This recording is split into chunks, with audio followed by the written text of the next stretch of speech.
Good morning. So today is October 23rd, 2021, and I'm about to leave Portland and go back home to Fredericksburg. And it was not a great trip. Um, I went to volunteer yesterday at Pearl and uh, volunteered for about an hour or so. And a lady came in and said, "Hey, just checking to make sure you had your vaccinations." I'm like, "No, I haven't had a vaccination. I actually had the virus. I have my card that says that I have my antibodies, and that they are the exact same antibodies as you would get from a vaccination." "Well, I'm sorry, ma'am, but you have to leave. We have to protect the elderly person that's coming in." I'm like, did I just hear her right? Did I just hear her right? She's worried about me not being protected and wanting to make sure that I'm protecting this elderly lady after I just told her I have the antibodies, just like you would if you got vaccinated. I have the sheet that proves that I have my antibodies. But yeah, she's worried about this woman. I don't get it. I can't fix dumb. I can't. We've taught you microbiology. And maybe, maybe that's the problem, is that they're not teaching some of this stuff in high school about your own body. But, yeah, I, I just don't know what to do. I have this huge sense of confidence that, that I could fix everything that's wrong with this world in a matter of 24 hours. you know give me 24 hours and I'll put it back to the way it was, when it was operating pristinely, and let's get on with it you know um, and I guess as a person who is getting elderly, I know that my body is capable of restoring my body back to its original 21-year-old self. I've seen it. Um, I've it has proved it to me, and therefore I think that it's making a choice, not something that it has to do. Um, and that's, I guess that's what I'm worried about, is that we're making a choice to be broken. Why? Why are we making a choice as a country, as a world, as a body, to be broken? What do we think that that's going to fix? What is the roadblock that you have to being perfect? And having to address that on a multi-level system is something that just kind of like blows my mind. It seems like it's so self-sat, it seems like it's just a no-brainer, you know, black and white, right and wrong. Um, Maybe we just got too far from black and white, that we just see it all as gray. Um, I really don't know if that's the reason. I know that here on Earth, at least where I typically live, um, is that everything does have a season. Everything does die eventually. Um, Everything eventually is extinguished. So, um, I think that, um, that would be okay if there were no other choice.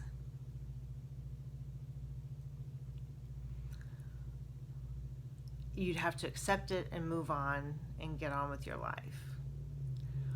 But when you know you have a choice, when you know that that's not necessarily how God created the earth,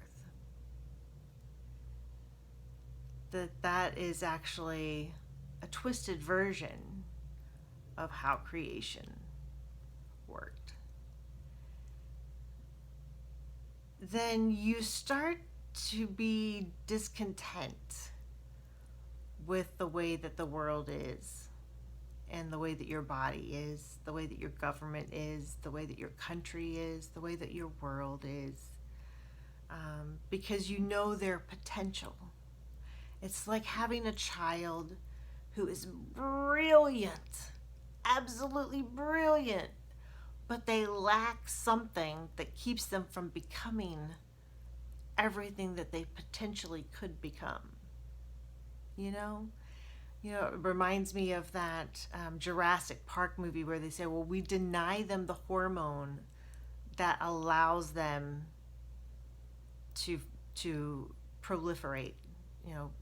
We only have one sex here because we deny them the hormone for the other sex. What are you being denied this morning from being perfect? What is it? What roadblock do you have that's keeping you from being your perfect self? What is it? Identify it. Figure out what that is and tackle that today. Don't tackle anything else but that today. When we're working with the homeless and somebody comes up and says, I didn't go get my ID. Well, why didn't you go get your ID? And they hang their head. I don't know the bus system. I don't know how it works. I've never used it before. I have the $2 to get on, but I don't know how to get to where I'm going. Wow, that's not a huge roadblock.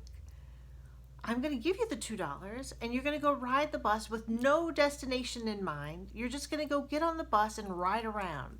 Get off, get onto different buses, ask questions. That's all you're going to do today. You don't have to go to a certain place or get there at a certain time. You're just going to go use that system. And it worked. And they come back with the biggest smile on their face and say, do you know what you did? You gave me back the whole city. I can go anywhere I want to now. And I look at him and say, no, I didn't give that to you. You gave that to you.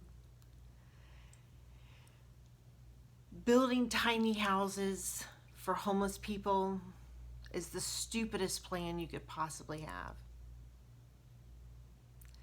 You keep wanting to fix their problems. You keep wanting to do things for them. Why? That is their problem. That is their problem. You are their problem. That's right. You are their problem. You keep doing things for them. You keep disempowering them with every time that you say, here, let me do that for you. It's the same with the elderly. You mess them up. You mess them up. You can't keep doing stuff for people. I feel so good when I do it. Yeah, you do. But you know what? I'm telling you, every time you do it, you are a devil. You are a Satan every time you help somebody. You are. You're disempowering them as people.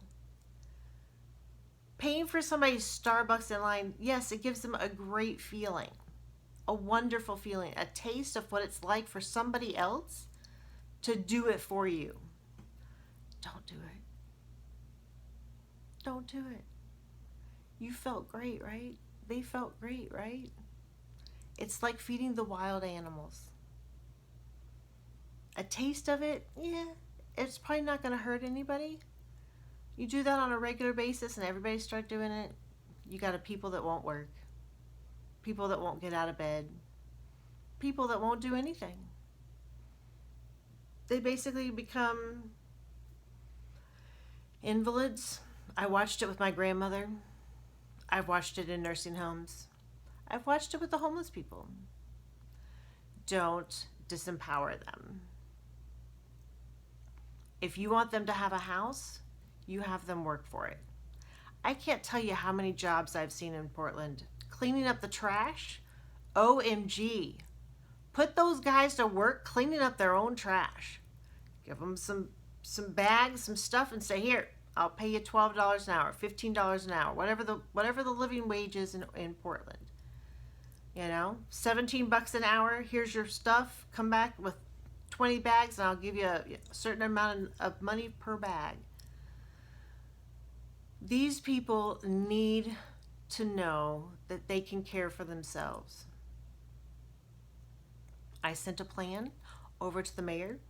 It's the exact same plan that we used in Mexico City Beach that got 199 people jobs, permanent housing. They were back on their feet. Only one person out of 200 people took a tent back. One person. I know it works. Well, some people, it's a choice. No, it's not a choice. That makes you feel better, doesn't it? Does that make you feel better? Yeah, a lot of choices led them there. A lot of choices led them there. And they were their choices. You are correct. We've all made bad ones. Or ones that led us into a direction that was not exactly a fun life. So, what do you do with somebody that's made a lot of bad choices and that has basically what we call steamrolled down a hill of bad choices? Well, you stop the rolling, right? An equal force that has to stop the rolling, which is basically what? Cutting them off. No more food, no more nothing. You have to let them find a job. And you have to give them the opportunity to find a job. You have to give them the opportunity to get that ID and that Social Security card. My proposal is that once that they've shown that they have a job that can support permanent housing, is that we help them with the first month and last month's rent or the deposit. Yep. That we come in and fingerprint them and give them their IDs based on fingerprints instead of their birth certificates. They still need to apply for their birth certificate. They still need to apply for the Social Security card. But once they have their number, is to let them have a job based on their number and not the actual card. This speeds things up. With the condition that they present the card once it arrives in the mail. That we use the address of the mass shelter that we are setting up to get these people processed. Yeah. And that with the condition that they change that address once they have their permanent placement. Here, I think it's going to take a little bit longer. You have, unfortunately, created a situation where you have attracted the drug addicts. I'm not saying that you created them, although you have definitely helped create them. But because you've attracted that population here, you're going to have to address that. Maybe not directly. Putting them in the shelter and them getting a job will help them want to be clean. You need to make sure that that they have the support medically and physically as they go through the detox while they're in the shelter, and that they have the help that they need that way. Do they need AA or other organizations that are putting them with other people that are addicts? No. Addicts being around addicts are a recipe for disaster. I know you're saying, oh, well, AA has worked so much for so many people. AA worked for the people that wanted to get clean. Um, Anything will work for somebody that wants to get clean. Putting them around people that are staying clean, that's your better bet. We didn't do this in Red Cross, but having a family, a church family that adopts a homeless person as their own, just like an aunt or just like a cousin, but that they invite them over for a meal once a week, that they invite them to family activities, that they support their recovery. I think that that's your better bet. Businesses hiring, being willing to hire them, apartment complexes and landlords willing to rent to them. Um, those are the obstacles that you can do that nobody else can do, that's helping them, that's really helping them. Not just pretending to help so that you can get your nice little high, but actually helping, actually opening up that door and saying, you know what, I trust you. I trust you to come in and live in this house in my spare room that I'm renting out. I trust you to be in this apartment complex and to pay your rent on time. I trust you to do a job that is important to me in my business. I trust you. Trusting someone that hasn't been trustworthy is really hard, and it's not always going to work out in your favor. There will be people that, possibly can't keep up with the task, and I don't know that, so I shouldn't actually be speaking that into thing, because maybe these people, when they see the choice that they have and the ability of others to walk them through those steps, that none of them will falter. And that might be true. That actually is a very big possibility. I haven't heard of any of them, of the ones that we worked with, falling through the cracks. But yeah. So that's been my Portland experience. And no, I did not get to see Katie or Andrew.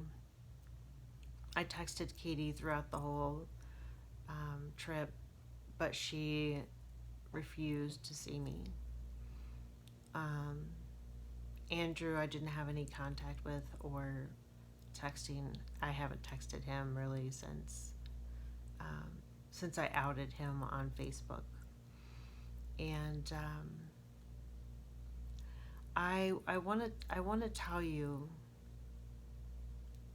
that a lot of you will say that I did a horrible thing by putting his life on Facebook. And it's the same people that want to carry on the message that marijuana doesn't hurt anybody, that marijuana has no victims, that it's not addictive, that there are no side effects from it. They want to protect their secret that, hey, guess what? I'm telling you that marijuana doesn't hurt you, but as soon as you start taking it, I'm going to watch you fall into a deep, dark hole and watch you struggle and possibly not be able to get out of it. So let me talk to those people right now who are wanting to spread that lie.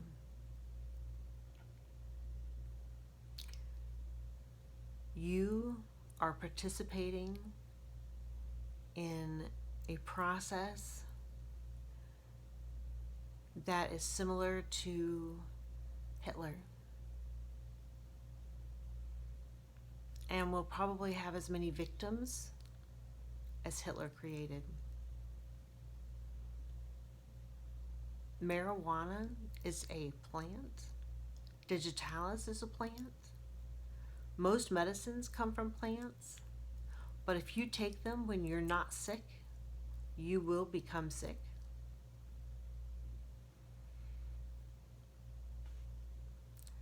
We call them medicine because they're to be used when there's a condition that requires them. We don't use them for recreation. We don't use them for even small conditions. They are a last resort. Our body is extremely capable of fixing itself. In fact, it's quite brilliant. And when you start messing with it, it will mess back.